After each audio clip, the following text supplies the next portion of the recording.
People always ask me, what did I learn from all these Fortune 500 CEOs, and what can I learn about leadership from them?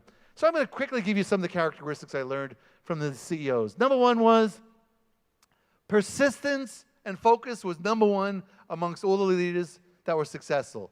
Persistence and focus. The word impossible was not in their vocabulary. Impossible is an opinion, not a statement of fact.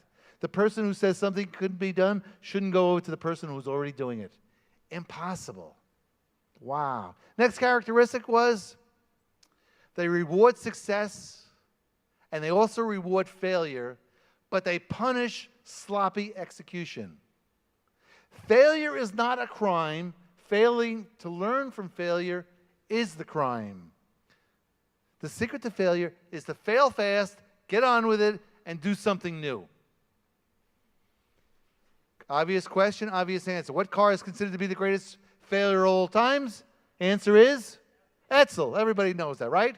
I went back and researched it. Edsel was the second greatest failure of the automotive industry. The number one failure in the automotive industry of all times was the 1966 DeSoto. Does anybody remember that car? Nobody wanted the car.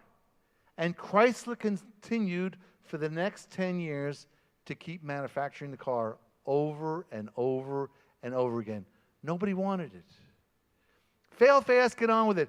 Next characteristic these CEOs had: integrity and trust. Integrity and trust. What are you willing to tell your family you did during the day? That's how you measure it. Integrity and trust. Next characteristic they had was they dared to be different. That's the crust of innovation. Daring to be different. Ignoring the crowd of what's going on today. Or Jerry Garcia from Grateful Dead, he says, in his words from years ago in lyrics, he says, you have to be considered the only person or the only ED who can do what you can do. And when you do, then you get noticed.